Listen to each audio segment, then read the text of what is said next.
Hello everyone, আজকে আমরা শিখব আমাদের চার্টস অ্যান্ড গ্রাফসকে এডিট করার কিছু different ways and techniques.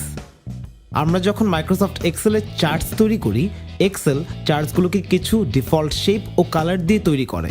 Haynes চার্টের কালার ও শেপগুলো অনেক সময় আমাদের ডিমান্ডগুলোকে মিট করতে না পেরে রয়ে যায় ইনকনসিস্টেন্ট।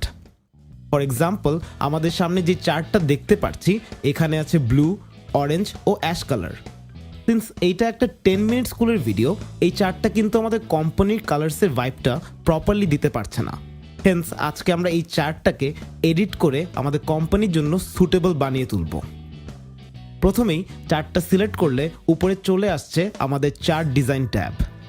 ট্যাবটার একেবারে লেফটে দেখতে পাচ্ছি একটা আইকন কল্ড কুইক লেআউট। এই টুলটার সাহায্যে আমরা চেঞ্জ করতে পারবো আমাদের চার্টের ফান্ডামেন্টাল কিছু ফিচার্স, যেমন কলামগুলোর শেপ, অ্যাক্সিস ইনফরমেশন ও কোথায় কি লেখা আছে তার পজিশনগুলো। হেন্স এই অপশনগুলোর থেকে কিছু একটা সিলেক্ট করলে চেঞ্জ হয়ে যাচ্ছে আমাদের চার্টের এন্টায়ার লেআউটটা। পারফেক্ট। এই টুলটা ঠিক পাশেই দেখছি চেঞ্জ কালার লেখা একটা অপশন। এই টুলটা দিয়ে, অ্যাজ দ্য নেম সাজেস্ট, আমরা চেঞ্জ করে নিতে পারবো আমাদের চার্টের কালার্স। ফর এক্সাম্পল, নিচের এই ব্ল্যাক, হোয়াইট ও অ্যাশ কম্বোটা সিলেক্ট করে নিচ্ছি।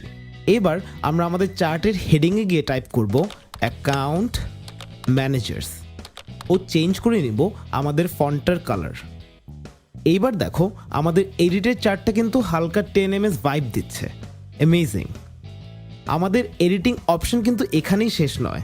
আমরা আবার চার্টটা সিলেক্ট করে যদি চার্ট স্টাইলস গ্রুপের এই অপশনগুলো ব্রাউজ করি, দেখো এবার কিন্তু চার্টের ভিজুয়ালসগুলো ড্রাস্টিকলি পরিবর্তন হয়ে যাচ্ছে।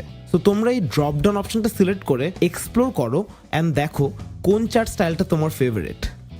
ফাইনালি আমরা ডিজাইন ট্যাবের যদি এই ডানে তাকাই, আমরা দেখতে পাচ্ছি চেঞ্জ চার্ট টাইপ লেখা একটা আইকন। এই টুলটার দ্বারা আমরা চেঞ্জ করে ফেলতে পারবো আমাদের পুরো চার্টের টাইপটা। ফর এক্সাম্পল, এই টুলটা প্রেস করলে আমরা দেখতে পাচ্ছি যে সাইডে কলাম অপশনটা already selected. This is because আমাদের চার্টটা আসলে একটা কলাম চার্ট।